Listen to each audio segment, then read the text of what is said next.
You're listening to Cooper Talk. Welcome to Cooper Talk. I'm your host, Steve Cooper, and remember, I'm only as hip as my guest. I got to tell you something, people. My birthday was the 30th, last Wednesday. And for my birthday present, Joanne got me a manicure. Now, I've had a manicure before, because a lot of people don't know this, but my hands were doubles in the show Westworld and NCIS. So I did a little hand modeling. But I haven't had one since I got back to New Jersey, because I don't do that anymore. But I figured out what she got me was a selfish gift, because she always says I scratch her when I grab her, when I touch her with my nail, so she got me a manicure. Anyway, we have a great show today, and my guest, I found out her birthday was 2 days after mine. She's a great singer-songwriter, a multi-instrumentalist, and I just saw on her website that she's also an artist, and my guest is Sophie B. Hawkins. How you doing, Sophie? Hi, Steve Cooper. How are you? I've never had a manicure. Well, I see. I had it just because I was, as I said, somehow when I lived in L.A., my hands ended up in a few TV shows, and so they want their hands to look good, and it's weird because to me, you can get them with like some shiny stuff on, but I get it without because it just looks weird if your nails are shiny. Yeah, I agree. I mean, the best look is, like you said, a natural hand, like a hand that you can say, what does that hand do? Right. So, so you obviously had hands attractive enough to get in movies. That's hysterical.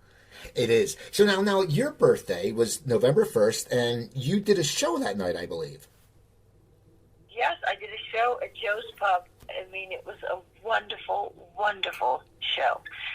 It was really diverse. I tried a lot of new things, and I was so happy to be on stage because I felt it was like a meeting of the souls.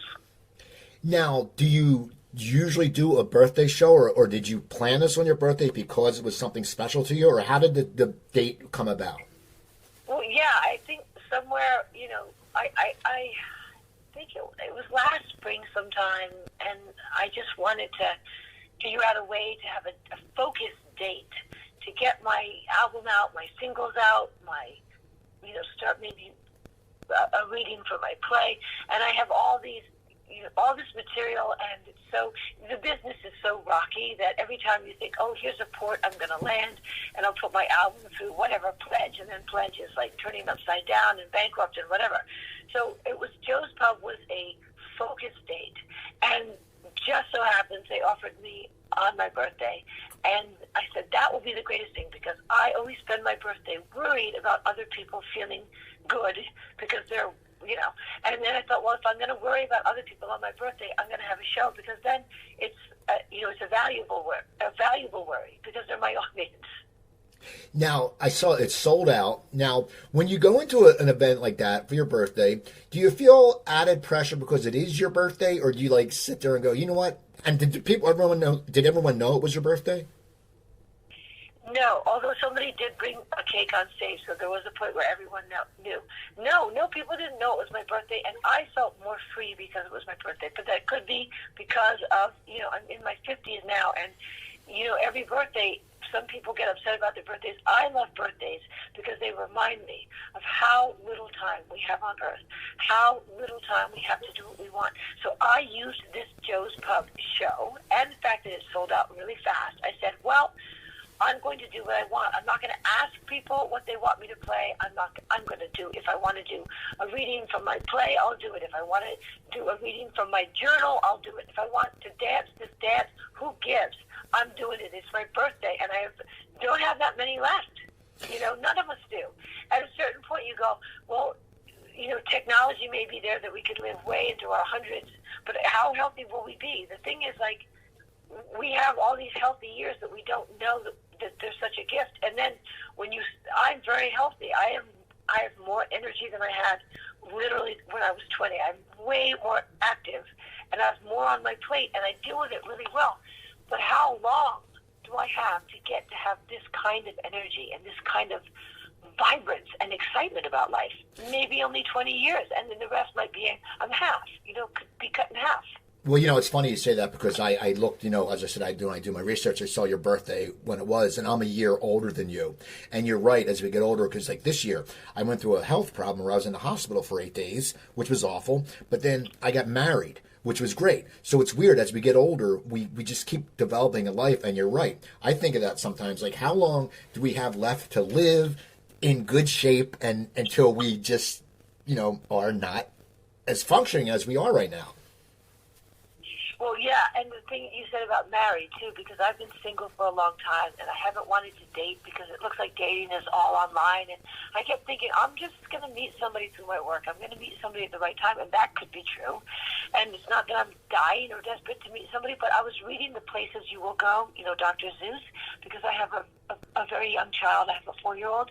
So I was reading her The Places You Will Go, and there's this part in Dr. Seuss where it says there's a place where people wait, and they're waiting, and they're waiting. And then in the book he says, but that's not for you. You'll escape that horrible place. And I thought to myself, the only thing that I wait on and have ever really waited on is relationships. Like, I put them to the side thinking that when I get my work to a certain point, I'll meet the right person. And then I thought to myself, but now wait a minute, Sophie. You're having a birthday. You're 55, and you're so healthy and young inside. What are you waiting for? Why? If dating is on the internet, then date on the internet. Who cares? Start. So that's interesting. You said you're getting married, and suddenly all my friends in their 50s they've met somebody new. They've had children. They've gotten divorced, or they're widowed, whatever, and they're meeting people. And I felt like, wow, why are you waiting, Sophie? Right. Well, it's funny you say that, because I said I got married 6 weeks ago, and we were together for 8 years. And during that time, I saw a lot of my friends who were my age getting divorced, but then starting to date again. And it's weird how it goes this full cycle. Like, they get divorced, and then they're loving it. Then they're like, wait a second, you're used to having someone in your life. It's very weird as when you get older, when you date. It's a different world.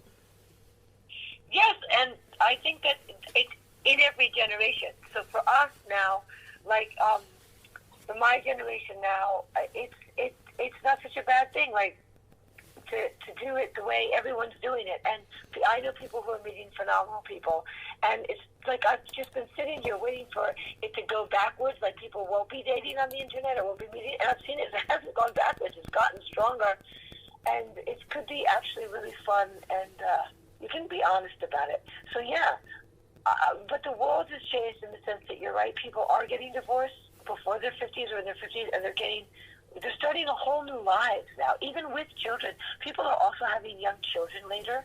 Like, I had children, at 44 I had a child, and at 50 I had a child, and that's not uncommon anymore. I'm meeting women who are having children even older than 50, and they're also getting new relationships, and people are having children before they have a relationship now, because they're realizing that the reason to have a relationship isn't always to have children.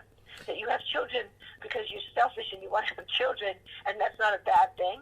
And then you have a relationship because that's a different thing. Now, you mentioned when we were talking about the play you wrote. Well, I know you've acted. You were Janis Joplin in a play, but what's the play you write? And have you always thought about writing a play, or is this something new? Well, I've always written a lot. I have 2 novels that I've written that I know are not, I wouldn't say good enough, but they're not mature enough in the sense of structure to release. But I've always had in my mind, when I get to a certain point, I will be able to figure out mentally what to do with this story. So I would keep writing the novel in kind of a beautiful way, like my paintings, not pressuring myself. Like, I love to paint, and I know that I don't have the whatever yet to be a painter, but I have these, and sometimes I hit gold with the painting. I do an amazing painting, and I do it just not even knowing, and then it turns out to be fabulous, and people love it, and whatever. But those come when they come. So in a sense that, same way with writing. I had this sense that it's time to make a play out of this story, and then I started to do it, and I went to a playwriting class in Manhattan, and I learned, very little from it, actually, and learned much more from notes and feedback from real directors and whatever. Learned much more from trying to get it up on its feet than I did in a class. That's what I would like to say. And not to say that classes aren't good starting blocks, but what you hear in classes never leaves you, so beware. Because there's so many things that teachers say that are wrong. And they don't know that they're wrong because they're limited. We're all limited. And one of the things that I try never to tell my children is anything about art because it sticks with them. And it's wrong because nobody can say anything that can help somebody else, really, except just do it. Do it and get it out there because the best feedback is going to come by just watching people hear your songs or listen to your play or look at a painting. You'll know when you see them doing it, you know? Do you understand what I'm saying? Oh, yeah, I totally understand you. I mean, it's something that... Okay, so, yeah. So I've had these stories, I've written books about them, and then this idea for a play just crystallized, and it's changed so much. So there's a lot of scenes that I wrote from the very beginning. You know, I started it 3 years ago. A lot of scenes. I had a full play 3 years ago with a lot of characters and a lot of things going on, and now it's very few characters, and I'm trimming the story, and I think the whole thing about writing is the same thing about songs. You know, ultimately, to have a classic or long-lasting story, you got to have such a phenomenal structure, and that's the hardest part to do, and it takes a long time because you got to have ideas that you can throw away, and you've got to see them through, and you just got to keep. So that's the process I'm at. I'm at the process of now I'm at another rewrite, and yes, it's about very intense things, but what's more important right now for me is to get the form right, because once the form is right, the content makes sense. Otherwise, it's just like, blah. Right, well, they say that like writing screenplays, you know, you know the form, and then you sit there, and it's easier to write, because if you just are writing, you don't really have the beats and where to stop. And when you have a screenplay system where you can say interior and this and that, it makes it a lot easier. Well, yeah, but even beyond, you can have all that. I'm not talking about that. I'm talking about like the real story structure, like something that separates from To Kill a Mockingbird from something that never gets to that point. That's I'm talking about writing a great story, and that takes what it takes. It takes years. That's what I think.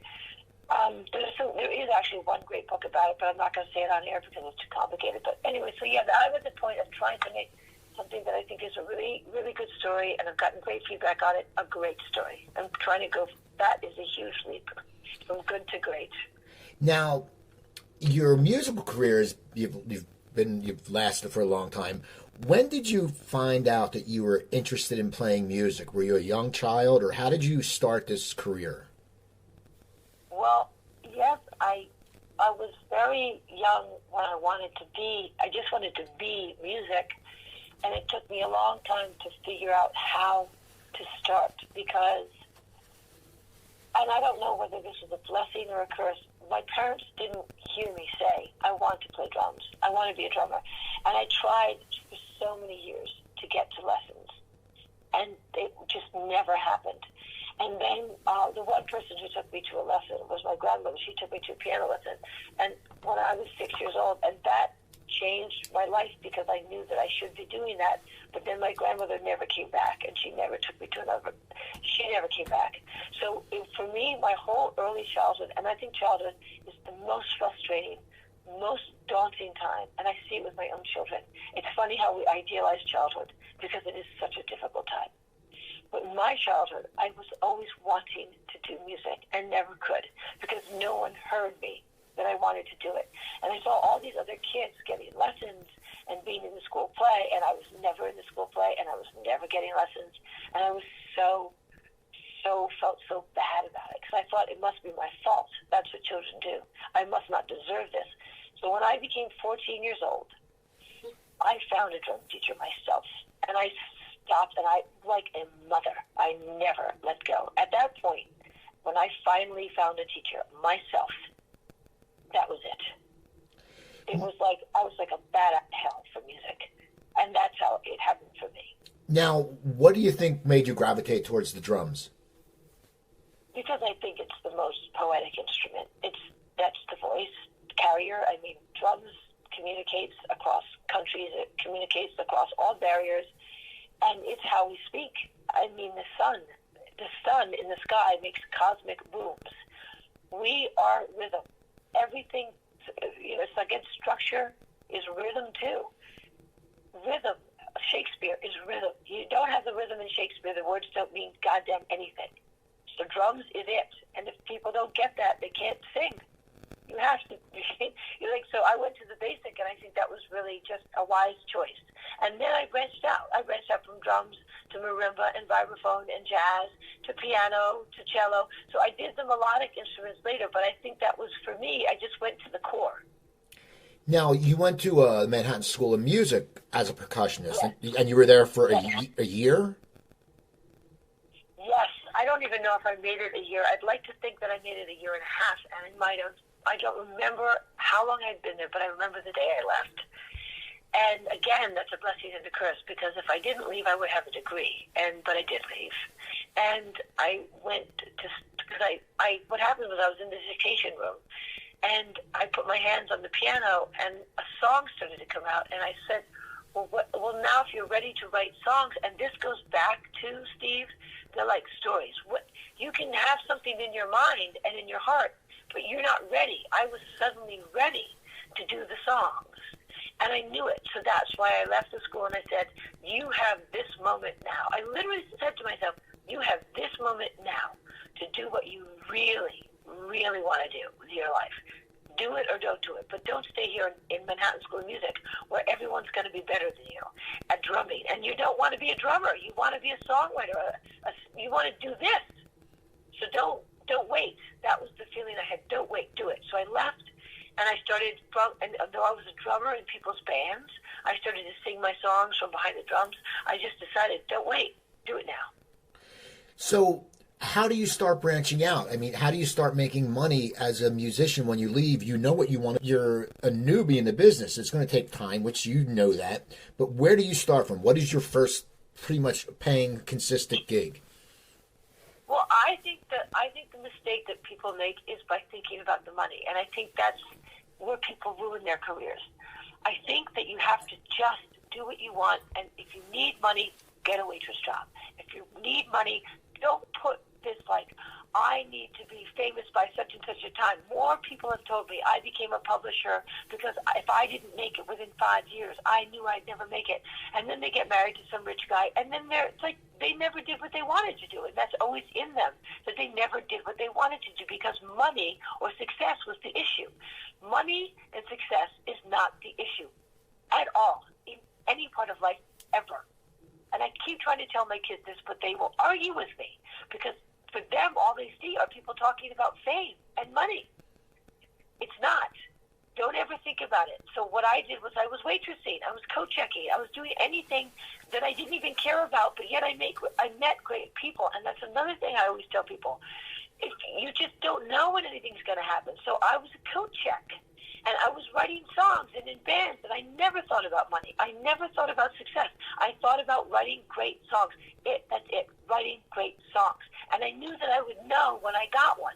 And I knew that I had them. So when I was co-checking and I had a demo of great songs, and it took years and years until somebody came up to me and says, you have a great speaking voice.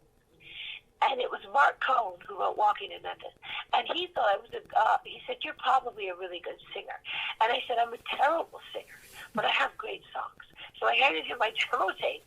And he didn't even probably listen to it, or he might have listened to it, but he left it on his desk. He was a jingle singer. He wasn't even Mark Cohn, the famous songwriter. He hadn't written songs at that point. He left it at the jingle studio. And somebody who worked there, named Ralph Shuckett, grabbed the demo tape. He listened to it just by chance. He called me and said, these are great songs. You should be making records. I'm telling you, who could have ever imagined? That is the story. That's like a movie. Yeah, I mean, that's how it happened. It's so funny. You hear stories like that and you think they're in a movie. But so they find your demo, and I say tape because it's probably a tape because, we used to tape stuff. People don't even understand. Yes, it was a demo's tape. Yeah, people don't even understand cassettes anymore. I'm like, cassettes, and they're like, now they're coming back. But so he finds your cassette and he says you should be writing songs and performing. So where do you go? What do you do at that point? Well, he said I should be making records. So, of course, I thought that he was like, some kind of rapist or something. So, but I did decide to meet him. So I put a kitchen knife in my pocket, and I went to meet him in Brooklyn, and he was for real. He was a real guy married to a real nice lady named Ellen Shipley who wrote lots of hits. And he thought that my songs were phenomenal, and we fought for many months over, like, taking out Damn or this or that or whatever. But he eventually gave way because I was really strong-minded about that. And and somewhere at the end of it, I had 7 record labels wanting to sign me. And so you could say that Mark Cohen was the channel through which Ralph Shuckett discovered me. But it was a long haul. I mean, I was playing shows. I would perform in front of publishers who didn't want to arrest me. I had written Damn I Wish I Was Your Lover way before anybody heard that song and thought it was good. A lot of my friends thought it was terrible, and I thought they were jerks. And that's why I'm trying to say you can't do things to make money, because money is always something that's past. Like Damn I Wish I Was Your Lover made me millions of dollars many years after it was written. So if I had been waiting to make money, I would have never, ever stuck by that song. Do you get me? Okay, I totally understand you, and it's true. It's the artist's way. Now, your first album, you said people contacted you. What was it like for you going into the studio, because you had all these songs and they were songs that you've had for a while? It's not like someone says you got a deal, write an album. For you, you had a lot of these songs. I had many albums worth of material. And going into the studio was a nightmare, because even though I chose Sony and the head of the record company and all the people, like I met Seymour Stein, I met Donnie Ienner, I met Tommy Mottola, I met everybody. I met Clive Davis, wanted to sign me. Everybody wanted to sign me. It was hell. It was hell, because I was a very, as I am now, like a pure person, and I was all about the work. And I saw, like, oh my God, these people expect so much of me. This is going to be such an awful ride. You know, the promotion and the everyone's needs and the demands. And I really thought, oh, jeez. But I also really wanted it so much.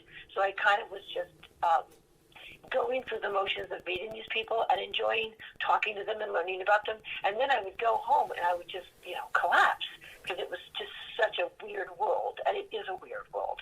So anyways, I had signed, and then by the time I got to making the record, it was just one fight after another, because, first they want you, the songs they signed you on, they want you to start rewriting with different people who are losers, and then they want you to use this musician, and I was just one fight after another, but I stayed strong, and I didn't fight with people. I just did what I knew I should do, and that's kind of how I am.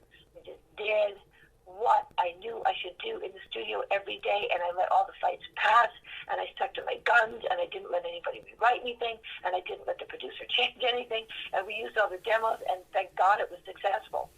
But if it wasn't successful, it would have been horrible to have given up, like, because if you give up and then you're not successful, then you've given everything up. You've given up your soul. Now, the album is successful. You get a Grammy nomination. Do you remember the first time you heard yourself on the radio? Yes, I do. I was on a promotional tour, and I was in Atlanta. And I thought it sounded terrible. I thought the song sounded terrible. I was really upset about the mix. I think that's how it is. There's never a moment, and I know when we're little and we dream of being recognized and all this, we think it's going to be so amazing to get that Grammy nomination, to hear yourself. When I got the Grammy nomination, I was full of fear. I didn't even go to the Grammys. When I heard myself on the radio, I was full of criticism. It's just that way. And then when you're older, at my age now, you think that would be so cool if I had loved it. But you don't when you're younger, because you're just trying to get to the next place. Now, the album's is a hit, and now you have to go and do the second album. Now, are you touring at this point, or are you going out on the road, or how's... Yes, you're touring right off the bat, because they need to prove that you can do it. I was on radio tours from 5 in the morning till 12 every single night.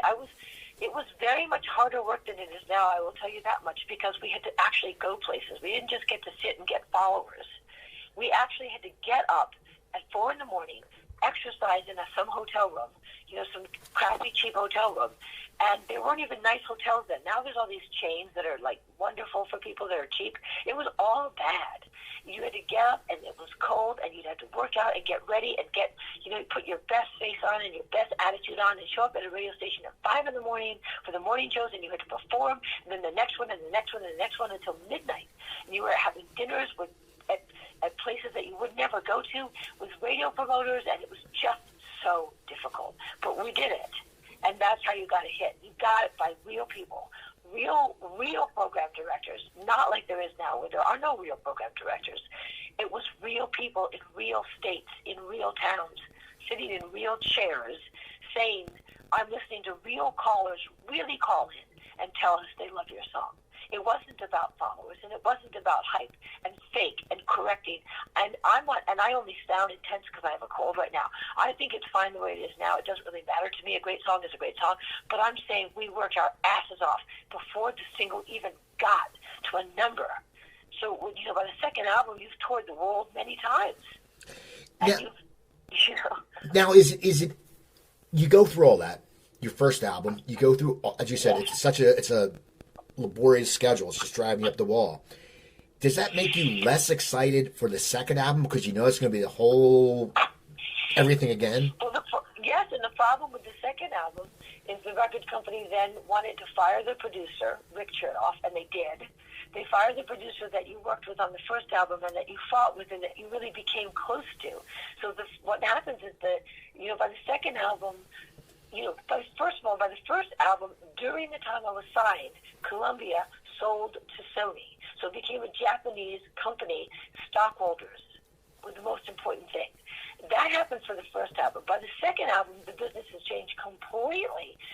Nobody looks the same, all different people, and everyone's losing their jobs.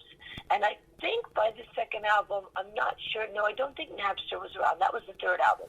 But by the second album, it's like, now you really have to write with people. Now we really don't think you're ever going to make it because you didn't go multi-platinum. You only went gold. It's unfreaking believable. By the second album, they're abusing you and they're saying you're shit and you didn't do that song well or you didn't do that show well, and it's just nonstop. We're firing your people and go to Europe. Actually, Sony said move to Europe. America doesn't get you. And I was thinking to myself, America doesn't get me. I was on the road. They do get me. What are you talking about? But they just say things. They say things and then they get fired. That's what happens before the second album. Everyone who has everything to do with your career, they mess up your career and then they get fired. And you're like, what's going on here? So you're just holding, everything you know to be true so close to you, but you become paranoid. It happens to every artist because there's good reason to be paranoid. Now the second album, though, you had a huge hit with. I mean, doesn't the record label change their tune when you do have a hit? I'm telling you, but do you know how? So the second album was made, and then 4 years later, As I Lay Me Down is the number one. It's the longest running single in the history of music. 4 years later, but 4 years of touring Europe because America wouldn't look at me.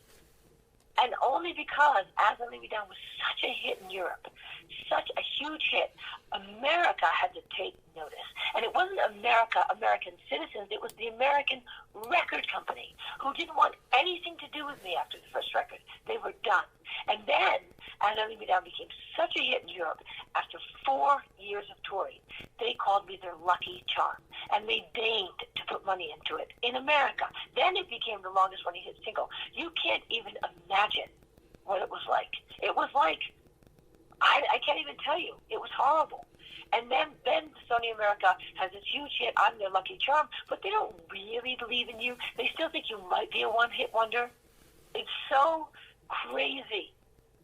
Well, that's what they used to say to me when I'd walk into Sony in California. Well, we think that you may still be a one-hit wonder, but we're going to give Lose Your Way a try. By the third album, it's just insane. Now, how do you seem very, stick to your guns, and you seem like a very real person. How do you deal with that? And it's not like, as you say, we're older now. You're still new in the business somewhat. How do you keep a level head and just not just get pissed off and freak out? Well, I think for me, what keeps it, like I said, I didn't have relationships with people like the one-on-one. I didn't have healthy relationships. So for me, it was all about writing songs every day and grounding myself in music and just knowing it's the same thing that when I was 14 and I said, I'm going to become a drummer, an African drummer. For me, that was what it was about. The grounding only came from the work. And that's why I was able to fight for the work. I wasn't just fighting for the work. I was fighting for my very soul. And I really saw the hypocrisy as it was happening. Luckily, I came from a family where I was prepared to survive. I didn't come from the supportive love. That wasn't I was ready. I was ready to fight. And they didn't, and on the other hand, too, and this is really hard and sad about me, I think I also really love people. So I would always be very nice and kind, but the inside of me was made of steel. But the nice and kind was what made people also walk over me a lot. Well, they always say that if you're nice and kind, some people take that as a sign of weakness, which it isn't. But that's a thing that happens to a lot of people, and it's very sad that sometimes you just want to be nice, and now you have to be skeptical. I know, and I really try. I mean, I think there's a lot of things that are changing for the good in this world, and I think one of them is that people are taking psychology very seriously, and they're taking emotional growth very seriously, and I think that, like, while the internet is destructive for kids in the sense of that the bullying and stuff, hopefully the awareness of children is growing too, because they have to be more aware, psychologically aware, and in order to survive this new climate of intense emotional bullying and the shootings and everything. So what could happen, and this was a thought that came to me recently, Steve, is that nice and kind may become actually not a sign of weakness. It may become a sign of strength. And that I grew up in an era where people were still the old world, like the mafia, like all those record companies were mafia.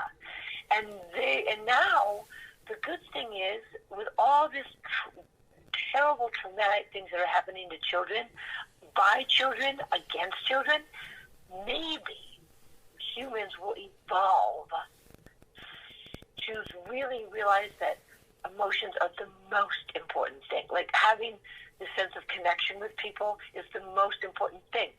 Do you understand where I'm going with this? Oh, I totally understand, and I agree with you, and I hope it does happen, because, as me, I'm someone who doesn't have kids, but, I have friends with kids, and also for me, I've always been a nice person, and you're right, people sometimes take advantage of you when you're a nice person, and then you get pissed off, but then you're thinking, you know what? Well, that person's just an asshole, so I'm not going to worry about it. Yes, I think so, but I do think that there may be a new normal, because I live in I have some friends who are way older, and they've made it, by the cloak and dagger way, business people, and I see the way they treat children, and I think it's actually good you don't have children, because you could probably help people with children, because sometimes people with children get just too crazy. So, well, what I see is that the old world really doesn't understand how these kids are now, and these kids are potentially healers, and they'll potentially heal the world. That it's not that we've fucked it up, we've helped, we've paved the way for them. And sometimes when my son says, well, because this party line is now, your generation messed it up for our generation, and I said, yeah, and the generation before that messed it up for us. And I said, but you know what my generation did? We gave you the road. Now you're walking on it. So we may have done not everything fast enough, but we sure did a lot.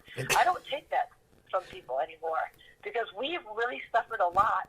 So their suffering is going to help the next generation. And hopefully, Steve, I guess the end of what I'm saying is all this about success and the cruelty and the pressure, hopefully it will give way to a new consciousness with humans.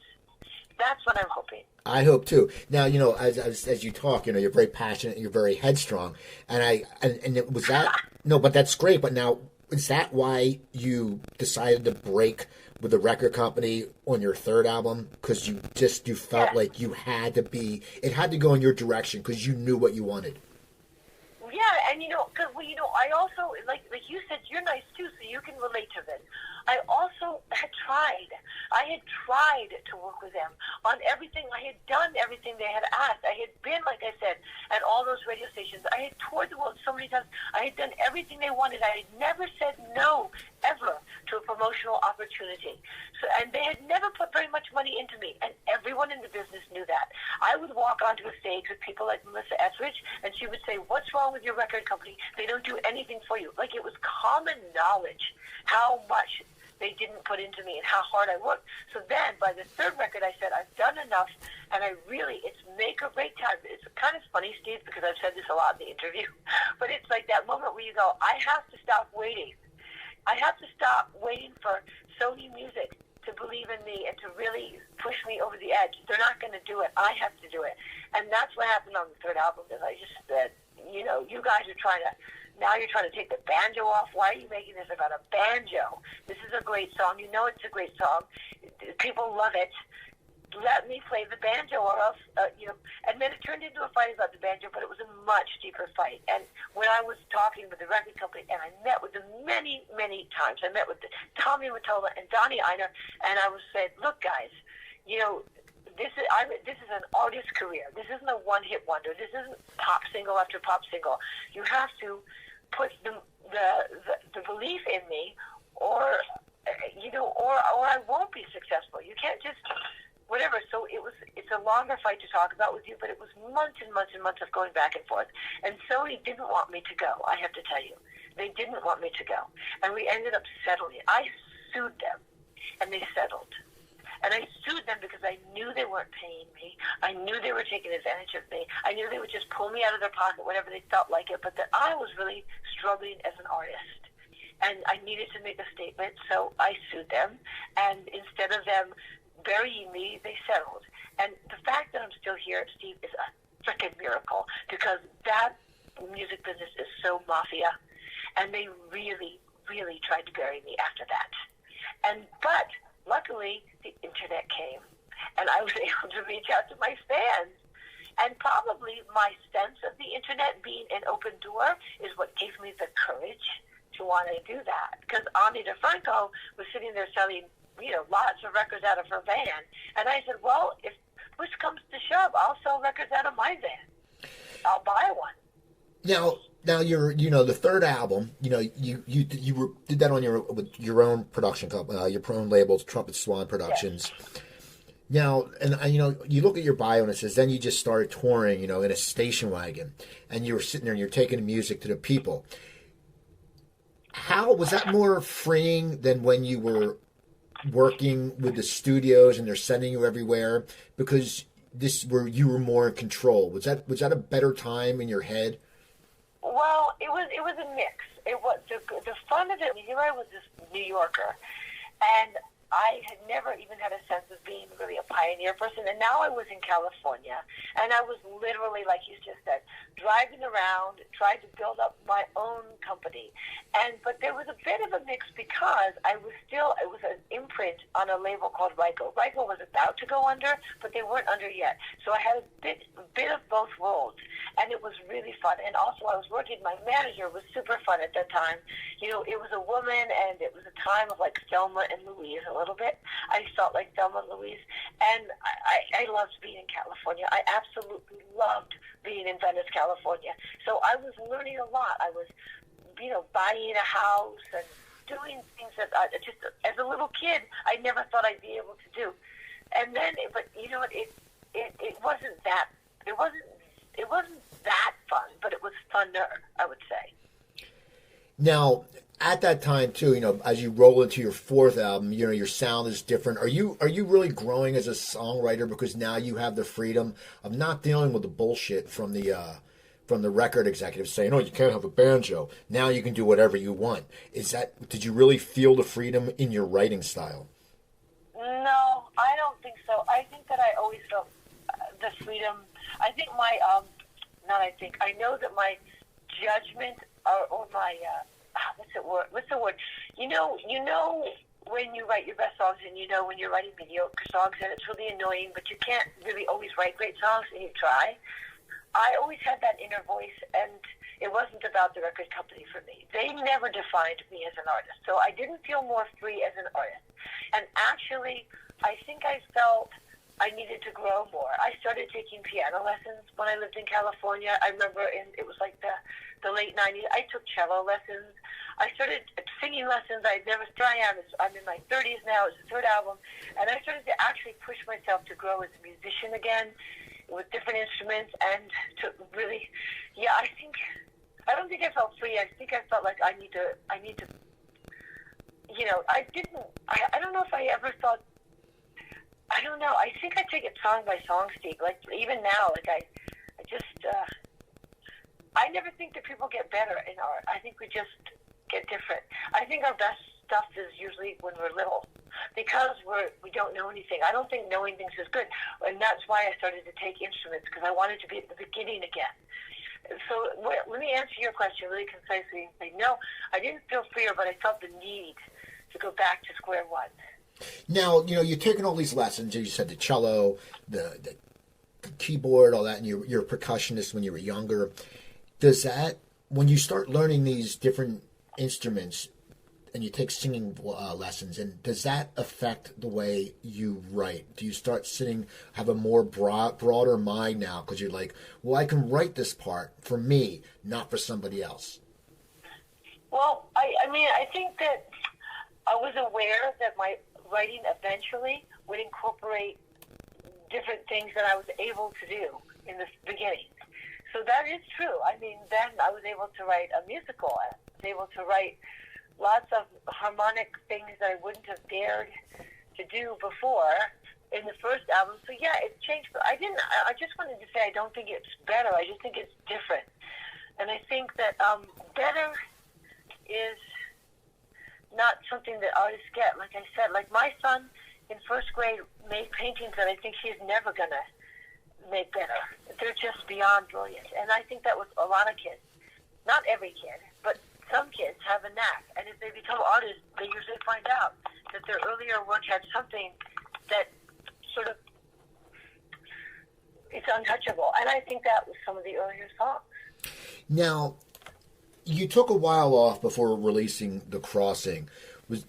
Why did you take that time off? Was it because you were tired of the business, or you wanted to do other things, or you just wanted to get away with the business, or you just said, I'm not in a rush?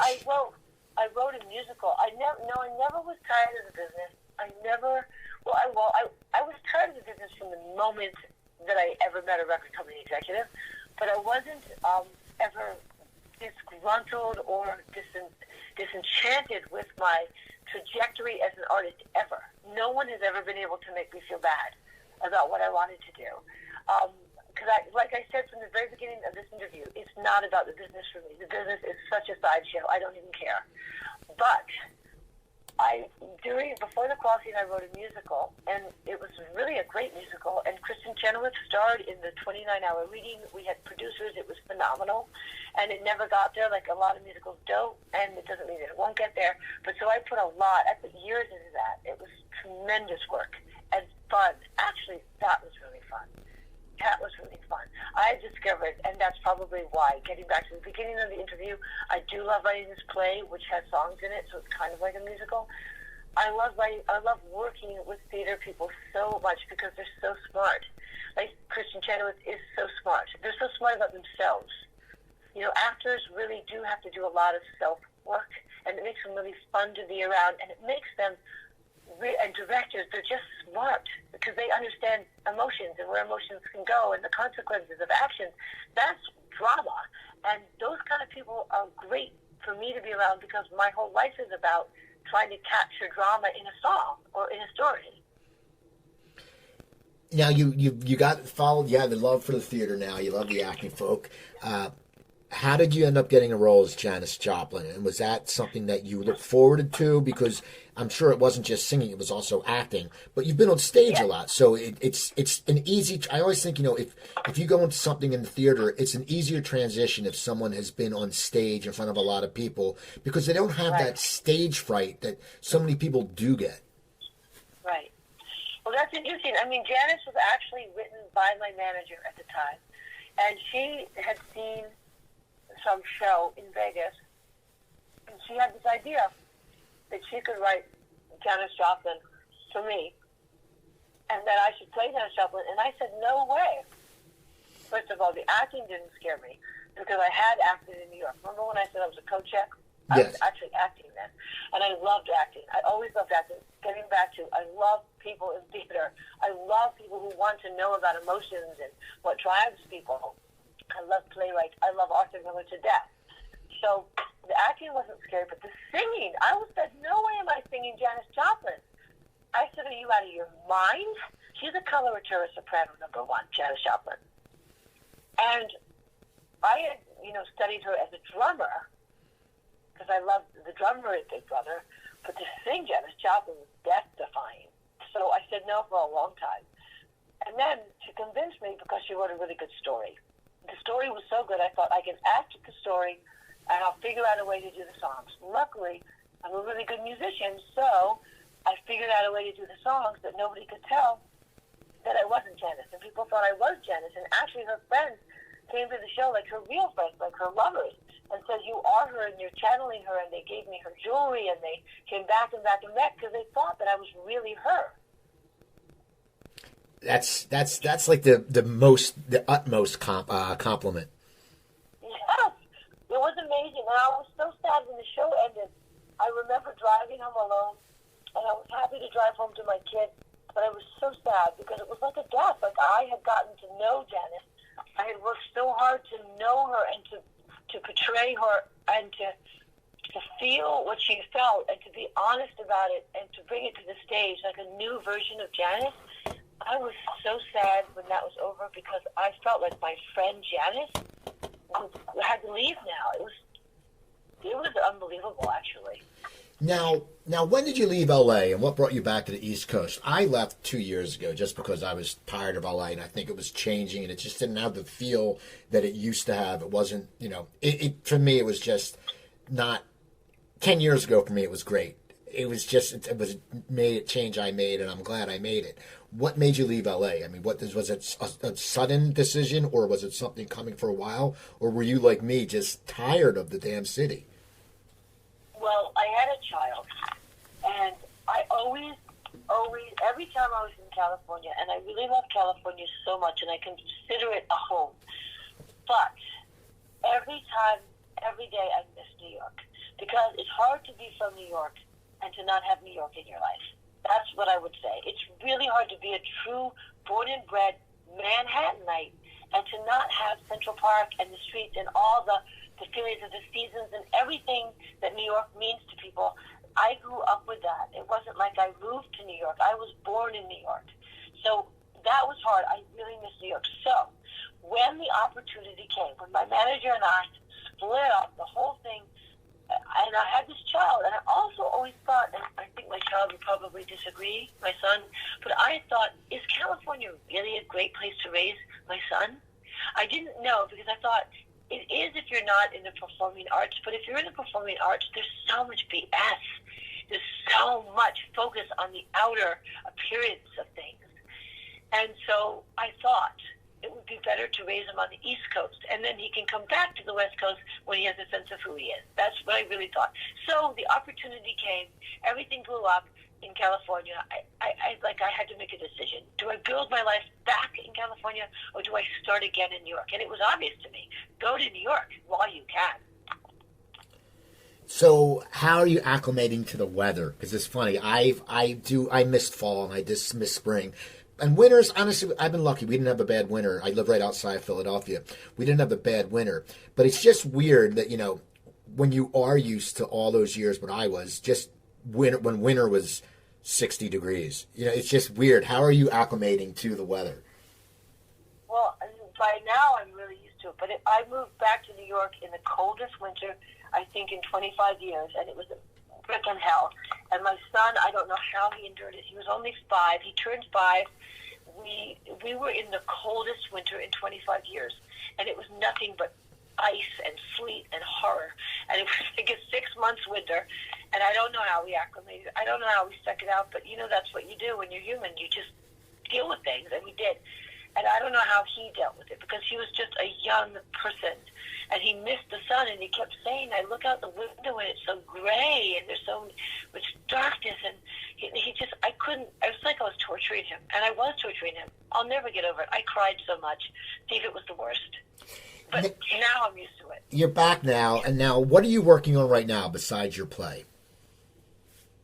Well, I'm working on getting the music out because I have so many songs, and I have them recorded as an album, and then I have many songs that could be the next album, and I'm working on how do I get these out and survive as an artist in this climate. How do I tour and make money and support my kids? But it's more like, how do I build my audience back? Because it's so disparate. And I don't have a record company, and every time I get close to having a record label, they fold, or the manager goes under, or whatever. So I'm basically reaching out to my fans and putting out, I'm going to put out a single really soon. The single's ready to go, and my website has it primed and ready to go. And we'll see. I'll take it single by single, and then by the spring I'll have this either an EP or more. But I want to sort of space it out because this is such a learning curve with releasing now on the internet. It keeps changing, and Spotify and all those things are really, they're wonderful in some senses, but they're really hard for the songwriters to stay alive. So I have to figure out how to do it. And I'm figuring it out just by doing it because I've waited as people tell me to do it this way and do it that way, and then all those ways they close up because the business is changing so fast and people really are struggling. It's very difficult. So I'm just doing it, like I said, bit by bit, and I'm doing it with my fans. Now, as an artist, does it drive you up the wall a little bit that someone can do and make a YouTube video, get millions of hits, get thousands of followers, and a lot of times they put out a crap product? I mean, I've seen that in the comedy world. You know, people with YouTube followers, they get booked in a club, they go up and they do 10 minutes and they fall apart because they're not used to what it's like. As an artist who went through that early days of just the you know, as you said, 7 a.m. till midnight or 4 a.m., does that get you a little irritated at times that it's just so different now? Or are you glad you went through that because it made you a better person? Yeah, I think I'm really glad because, like, when I get up there at Joe's Pub, I actually know why people are there, and I feel really happy and confident, and I've worked for it, I've earned it, and I really have earned my space, and I think that no, it doesn't bother me. I think the things that my son watches are funny, and I think he watches comedy on YouTube, and I think it's absolutely, there's so much funny stuff. But you're right, I never imagined any of those people going and having careers. I just think it's funny on YouTube. But and my son is really funny also. And I always tell him, you know, don't put your stuff, don't do it now. You've really got to mature because it's like it never goes away. But anyways, no, nothing bothers me, Steve. Nothing bothers me anymore. But that's also, I've paid the price, and I've earned this kind of ability to be here. I've earned my place on the stage. I've earned my place in people's hearts, and it's really a great feeling. You know, I want to thank you for talking to me today. It was great. I really love your view. You know, you're a true artist, and it comes across, and you're passionate, which a lot of times, you know, people lose that passion, but you've kept it. And so I want to thank you for coming on, and I wanted to wish you a happy belated birthday because we're both Scorpios, so we're both, you know, we have to be passionate. Isn't it amazing? And my son's a Scorpio too. But you know, Steve, I want to thank you too because you allow people like me to get our point of view out there. Who would be listening to me right now? Certainly not my children. So thank you. Well, thank you. So people, go check out Sophie's work. Go to her website, sophiebhawkins.com. Look at some of her art. It's a really cool website. And hopefully, I know she has some dates coming up on the in San Diego and I believe in San Juan Capistrano. I'm not sure, but they're in December, I believe. So go to her website, Sophie B. Hawkins. Now, are you actually San Diego and San Francisco, I think, isn't it, or Oakland? She's in San Francisco on the 23rd, and it's Lestat in San Diego. Now, are you on Twitter? Yes, I am on Twitter. I'm on Instagram and Twitter, and I hope people follow me. And it's at Sophie B. Hawkins on both?